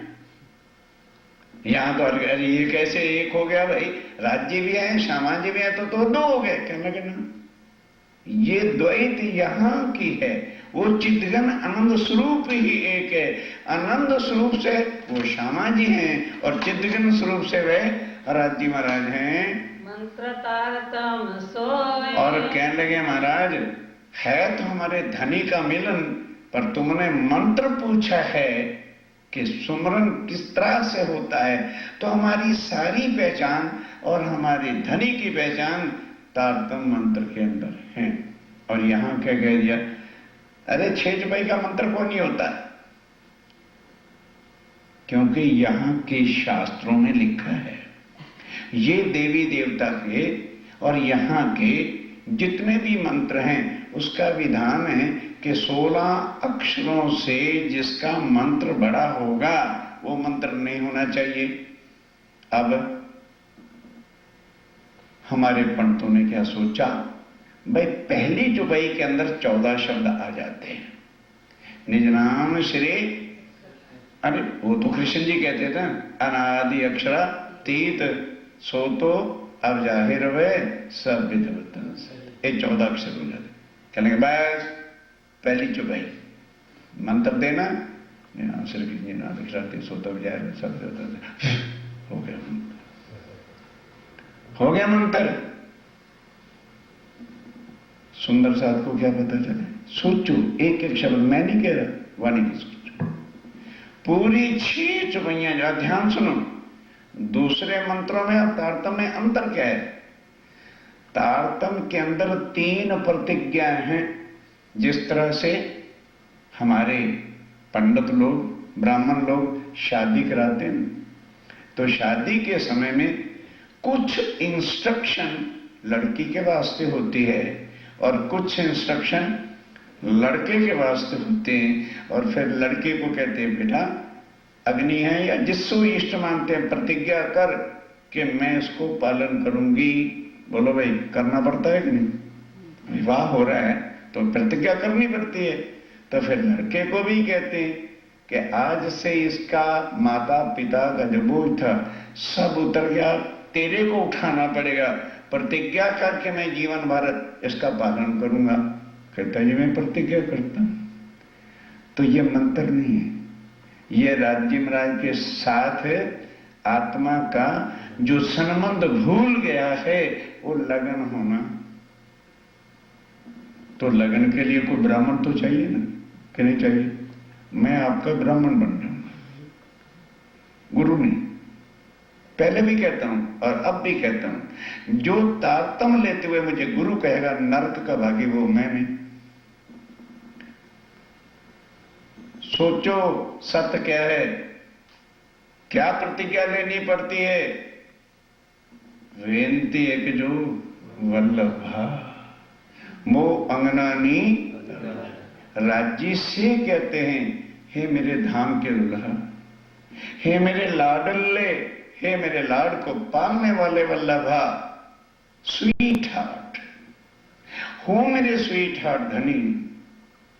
मुझे अब पता चला तुम्हारी वाणी से कि मैं आपकी अंगना हूं और आप मेरे धाम के धनी हैं।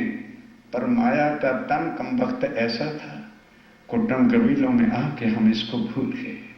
आज तुम्हारी वाणी सुनी, मेरी आत्म को होश आ गई। अब मैं आपके चरणों में बैठी हूं। मो अंगनानी अभिधार लो मेरे धनी। तो राज्य तो साक्षात स्वरूप साहब के सामने बिठा के तारतम देते हैं, हो गए।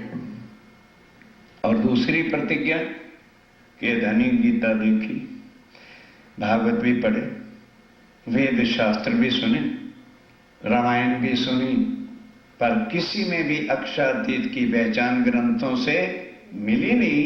और जब से आपकी ये अखंड वाणी मिली है तो इसमें एक एक शब्द तुम्हारी पहचान का है।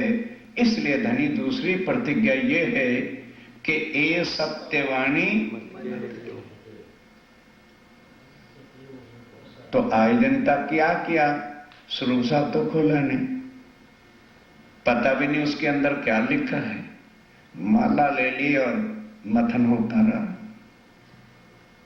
108 बार, 116 बार, 100 फलाने बार। क्या मिला? मुंह से कहने से तो कुछ नहीं होगा। खोलो, खोल के पढ़ो। प्रतिज्ञा कर रहे हैं ये सत्यवाणी मत के। पढ़ूंगी, फिर पढ़ूंगी, फिर पढ़ूंगी, ले आऊं जो इनको कि इसमें क्या सार है। क्यों? इन सार में कहाँ के सुख हैं? अखंड परम धाम के सुख हैं। सो मैं निर्णय करूं। तीसरी प्रतिज्ञा क्या है? जो परम धाम में कौल किए थे, कौल वतन का पाले रहे। क्या? मैं जग गई तो तुम्हें जगा दूंगी, तू भूलेगी मैं बता दूंगी, मैं भूलूं तू बता दे। ये तीन कौल है, तीन प्रतिज्ञाएं। ये सुख देऊं ब्रह्म श्रेष्ठ को तो मैं अंगना ना। तो राजी फिर उत्तर कहते हैं कि भाई स्वीकार है। जब ये सुख अंग में आवही तब छूट जाए विकार। चलो फिर आयो आनंद अखंडगर कौशिक यक्षातीत। ये है तारतम्य। अपने धनी से मिलन का नाम तारतम्य है, ना कि मंत्र का काम है कि चलो मंत्र पढ़ा, फूंक दिया, जा बेटा तू मेरा गुर, मैं तेरा चेला, तू मेरा गुर, कमा खा। ये दुनिया के मंत्र नहीं, ये आत्म का संबंध है। स्वामी जी कहते हैं इससे हमारा धनी के साथ संबंध जुड़ता है। ब्रह्म विद्या देवी सही। और क्या लगे महाराज, ना अम्बे ना जगदम्बे ना काली ना कलकत्ते वाली ना तुम्हारी बद्रीनाथ वाली, इनका महाप्रलय में नाश। ब्रह्म विद्या जो है ये अखंड देवी है। श्लोक लिखा हुआ है कि कल युग में ब्रह्म विद्या आएगी, अखंड देवी रहेगी। महाप्रलय हो जाएगा पर अखंड वाणी खत्म नहीं होगी। इसलिए महाराज हमारे घर कष्ट पड़ेंगे तो क्या करेंगे? मरण होगा, इसको बदला के पलायन करेंगे। जहां पर ब्रह्मवाणी का गायन होगा वहां कष्ट रह कैसे जाएंगे? और हमको वही तुम्हारे घर बालक आ जाए, राजी को घर से निकाल देना, लगो उनके पीछे, जाओ नरकों में। तुम तो घर में लड्डू पूड़ी खाओ, चूरी कुट कुट के खाओ, राजी को घर से ही बाहर निकाल दिया। क्यों? सूतक ला गए छे। सूतक, सूतक बढ़ा के अक्षरातीत बोल तो दो। राज्य महाराज सूतक का नाश करते हैं या सूतक राज्य को खा जाता है? कोई धाम चली जाए, घर में राज्य को नहीं रखना। क्यों? क्या हो जाएगा भाई? क्या हो जाएगा? ब्रह्म विद्या देवी सही। जिस दिन घर में कोई बच्चा पैदा हो, सबसे पहले जो कुछ बनाना बनाओ, राज्य को भोग लगाओ, फिर उसको दो जिसको बच्चा है। फिर अभी अभी नियम क्या निकल गए? अरे भाई जब मासिक दिन आए वो भोग भी ना लगवाए और घर में ये भी ना करे। कितने पखंड में इन लोगों ने हमें आके जाल में फांस दिया। भोग आत्म से लगाना है कि देह से लगाना? फिर सोचो, जरा विचारो, थिंक ओवर इट। सुबह उठ के हम लोग देह क्रिया के लिए जाते हैं कि नहीं? बोलो तो सही, जाते हैं। तो वो सारी गंदगी पेट में रहती है, साफ कर देते हैं, नहा लेते हैं। तो वो जो प्राकृतिक एक चीज है 27 दिन तक कहां रहता है? अरे बोलो, बहनों शर्म करने की जरूरत नहीं है इसमें। पेट में रहता है, कहीं और रहता है। तो फिर तो कभी भी ये साफ ही नहीं। फिर उल्टा एक चीज कलीन हो जाती है। ठीक है, नहाना माना मना है तो उसको अपना स्पंज करो, ठीक हो गए, बनाओ राज्य का भोग लगाओ, और जितना पाप होगा वो मेरे खाते में डाल देना, मैं जानू मेरा धनी। और क्या, तुम्हें पाप से डर लगता है ना? किसका पाप? आत्म हमारा साधन है, शरीर का साधन नहीं। हमने कर्म कांड नहीं पालने। कोई धाम चल जाए कभी मत डरो। आइए उधर उत्तर भारत में कर रहे हैं, देह संस्कार किया, घर आए, आके साप्ताहिक पारायण रख दी और घर इंस्ट्रक्शन दे दी, कोई रोएगा नहीं, कोई रोएगा नहीं। वाणी पाठ रखा गया, पढ़ो और सुनो। जब 11वां दिन आए, जहां सुना होता है ना विराटी में, राज्य पधरा दो, जिसने क्रिया की थी उसके द्वारा क्या करो, पाठ का समाप्ति पूजन, पूर्ण ब्रह्म, और वो आरती उतार दे। किसकी? अक्षरातीत की। तो इससे ज्यादा निशुद्धिकरण और क्या? फिर सुंदर साथ आया है, भोग लगा के प्रसाद बटा। ठीक, हर प्रकार का कार्य हमें कैसा करना चाहिए, संस्कार पद्धति इनके पास है। इस ब्राह्मण को बुला लिया करो और सब काम करो ये करो। पर ईमान चाहिए कि हम सत्य की पूजा कर रहे हैं कि झूठ की पूजा कर रहे हैं। पहले इसीलिए आज पद्धति जुदा दिन रखी है कि एक एक बात सुंदर साध के मगज में आ जाए, ताकि कोई ये ना बताए कि हमको बताया नहीं और समझाए। अब करो अपना मर्जी, क्योंकि स्वामी जी ने पहले कह दिया भी जो ग्राहक हो गए उसको हम समझा देंगे, और जो वडिलों की दुम में बंधे हुए वो वहीं बंधे रहो, हमें छुड़ाने नहीं है। ब्रह्मवाणी अक्षातीत की झूठी और वडलों के कार्यक्रम सच्चे झूठों के, तो फिर जिसकी मर्जी पूजा करो, जबरन नहीं कोई। स्वामी जी ने कहा जो ग्राहक हो गए उसको हम समझा देंगे। और तुमने पूछा है कि तो कौन सी पुरी है जहां ये वाणी उतरनी शुरू हुई है, तो वो कौन सी है? नौतनपुरी। हवसे में स्वामी जी गए और वहां ये वाणी उतरनी शुरू हुई। और ये 1100 साल पहले कुरान में लिखा था कि जब अल्लाह ताला दुनिया में आएंगे तो उनको हवसे की जेल में जाना पड़ेगा, और वहां मिश्री की ईंटें गिरी। अब कौन मुसलमान समझ के क्या है? अब वो क्या समझ रहे हैं, जब क़यामत आएगी अभी अल्लाह ताला आए नहीं, वो जेल में बैठेंगे तो ऊपर से आकाश से ईंटें पड़ेंगी मिश्री की। उनसे पूछो भैया, एक बरसात के दिनों में बर्फ पड़ती इतनी इतनी, तो लोग भाग के अंदर जाते कि मर ना जाएं, तो जब ईंटें पड़ेगी तो कोई जिंदा बचेगा? ये है मिश्री की ईंटें। फिर क्या लिखा है, जो उन ईंटों को खा लेगा वो अर्शे अजीम में चला जाएगा। जो इस वाणी पर अमल कर लेगा वो सीधा परमधाम, उसकी परात में उठ के खड़ा हो जाएगा। 7800 पक्ष शाखा सही। और हमारी शाखा जो है 108 पक्ष है। जाओ सारी दुनिया पढ़िए, यहाँ प्रमुख स्वामी भी आते हैं, गायत्री का भी इतना बड़ा हो रहा है, रामायण वाले भी आते हैं, भागवत वाले भी बड़े बड़े विद्वान आते हैं। उनको ये पूछो जी 108 मल का जो माला है उसके दाने क्यों है? कोई बताए तो बता देना मुझे। कोई नहीं बता सकता।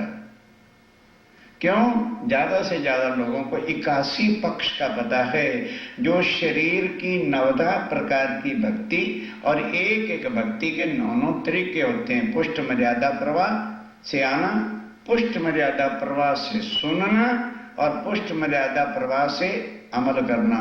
9 तरीके, और एक भक्ति को 9 से गुना कर दो, 81 पक्ष बाई बॉडी की भक्ति वैकुंठ तक की है। और 82वां पक्ष जो है वो राधा वल्लभी मार्ग का है, जो गौलोक तक जाता है। 83वां पक्ष कबीर जी का है, ये तो सारे बता देंगे। आगे 25 पक्ष कौन बताएगा? कौन बताएगा? 108 माला के मन के किस तरह 25 कहां से लाएंगे? वो स्वामी जी ने खुद आके बताया। एक सारा बेवरा धाम तालाब कुंजवन सोए, ये चौबई से 25 पक्ष, 8 सागर 8 जमी के, ये 25 पक्ष हैं दान देने के। स्वामी जी कहते हैं ये जो 108 की पद्धति है, हमारे 25 पक्ष उस परम धाम के हैं जहां अक्षरातीत राज्य महाराज के साथ हमारी आत्म के स्वरूप पर आत्म अंड की लीलाओं के अंदर लीन रहते हैं। शाला है गौलोक। अब शाला आपने कहा है कि विश्राम का स्थान, क्या लगे निराकार तक हमारा कोई स्थान ही नहीं, गाड़ी एक्सप्रेस जाती है। पहला स्टॉप कहाँ है? गौलोक के अंदर हमारा स्टॉप, और तो उससे पहले नहीं, रुकना ही नहीं। स्वर्ग वैकुंठ से हमारा कोई मतलब ही नहीं है। सतगुरु चरण को क्षेत्र है। और क्षेत्र हमारा कहाँ है? कहाँ से हमारा क्षेत्र शुरू होता है? सतगुरु चरण से। तो सतगुरु के चरण कहाँ है? मूल मिलाद में, वहां से हमारा क्षेत्र शुरू होता है।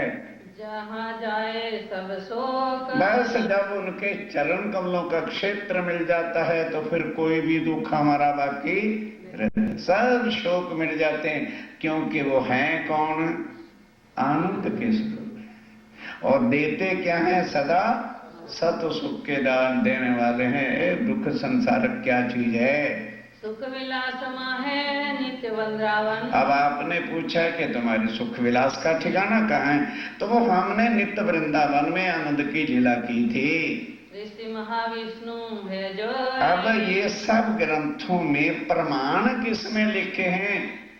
महाविष्णु आदिनयन को हमारे राज्य महाराज ने हुक्म दिया था।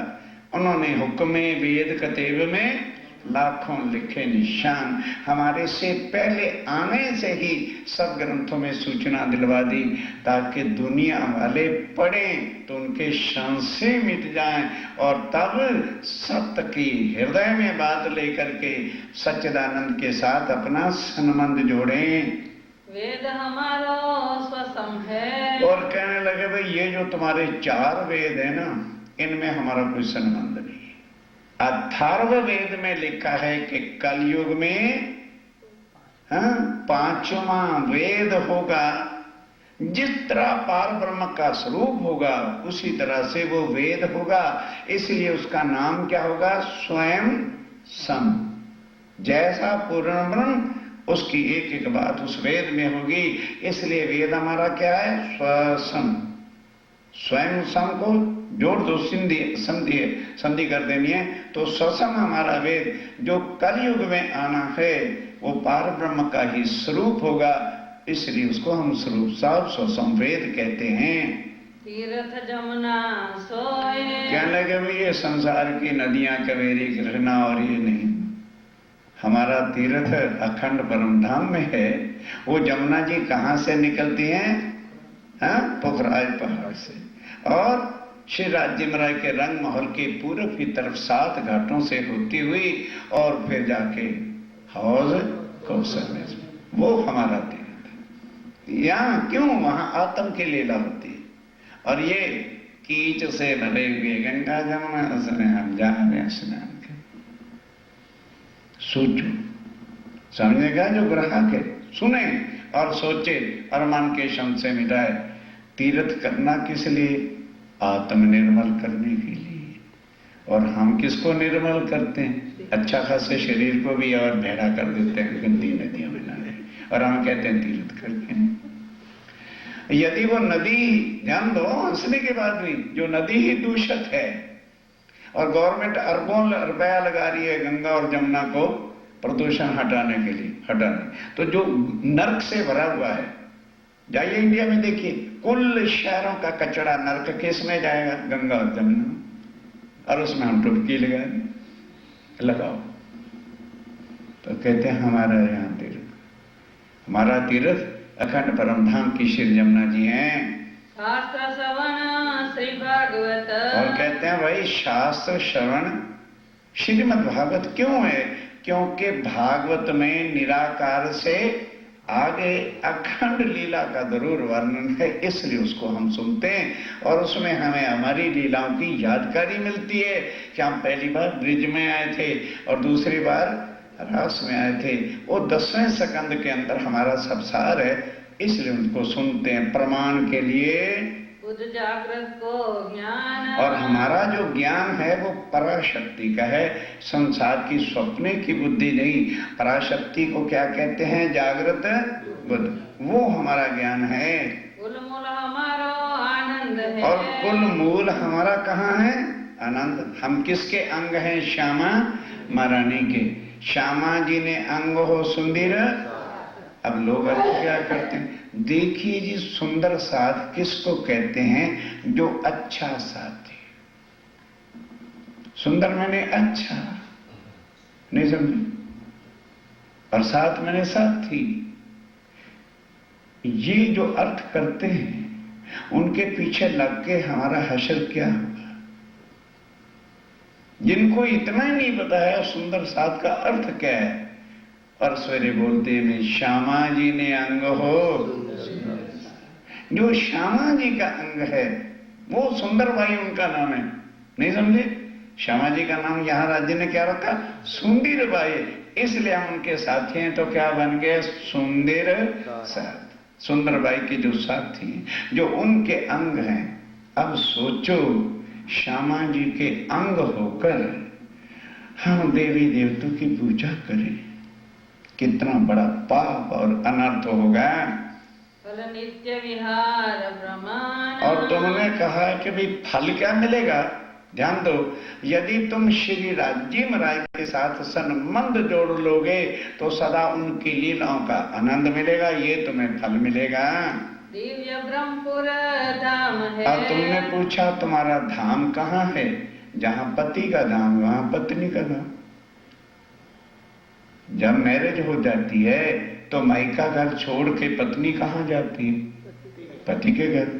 तो जब हमारा उसके साथ संबंध हो गया तो जहां हमारा पति का घर है, दिव्य ब्रह्मपुर धाम जो है वही हमारा घर है। घर अक्षरातीत निवास। जहां अक्षरातीत धनी रहते हैं, नेम प्लेट से उनकी है, घर के तो मालकिन हम हैं। बाहर नेम प्लेट मालक की हो सकती है, अंदर उसको पता ही नहीं मेरे कपड़े कहाँ, मेरा टॉवल कहाँ है। अगर वो सब कुछ उसकी लीला है। अरे भाई टॉवल नहीं है तो ढूंढ, फिर वो ढूंढता क्या नहीं था? क्यों? अंदर किसका राज है? अनंत है। नेम प्लेट उसकी है। कहते नाम अक्षरातीत का है, राज परम धाम में श्यामा महारानी का है। निजानंद है संप्रदाय। इसलिए जब हम आनंद अंग पार ब्रह्म के हैं तो हमारी संप्रदाय का नाम कृष्ण प्रणामी है। नहीं वह क्यों मरते हो उनके पीछे लग के, जो झूठ ही झूठ का पसारा कर। लिखो यहां कृष्ण प्रणामी, हमें क्या तकलीफ है? कौन सी है संप्रदाय? निज आनंद संप्रदाय है। चलो ये उत्तर प्रश्न प्रकाश है। एक एक प्रश्न का उत्तर हमने तो आपको समझाने की खातिर कहा है ना, वितक साहब लेके बैठना। एक एक उत्तर के चार चार, तीन तीन ग्रंथों से, शास्त्रों से, पुराणों से श्लोक लिखे हुए और परमाणु स्वामी जी ने वहां दिए। श्री देवचंद्र जी निजानंद। और वही इस संसार में आके वो श्यामा महारानी जो निज आनंद है, उसने जो तन धारण किया है, उस तन का नाम देवचंद्र महाराज हैं। जिन प्रकट करी संप्रदाय। उन्होंने देवचंद जी के तन में बैठ के इस संप्रदाय को जाहिर किया है। तिनते हम यह लकी है। स्वयं है सब कुछ, लेकिन ये नहीं का कहना कि जी उनकी कृपा से, उन सतगुरु की कृपा से उन्होंने हमको ये सारा ज्ञान ला करके दिया है। द्वार पावे अवते। इसलिए अब जो इस जो है संप्रदाय के ज्ञान पर चलेगा वो किस द्वार में पहुंचेगा? परम धाम चला जाएगा। तुम हो तैसी कीजियो, मैं अर्ज करूं मेरे पीव जी। हम जैसी तुम जिन करो, मेरा तलफ तलफ जाए जीव जी। जीवड़ा तो जीवे नहीं क्यों, मीटे दिल की प्यास जी। तुम बिना किन सो कहूँ पिया, तुम हो मेरी आस जी। आस बिरानी तो करूं पिया, जो कोई दूसरा होए जी। सविद वाला जी सामरत दिन रह जात रोए रोए जी। जन्म अंधी जो मैं होती, सो क्यों देखूं नी के कार जी। जब तुम आप दिखाओगे तब देखूंगी नैन नजर जी। पुकार पिया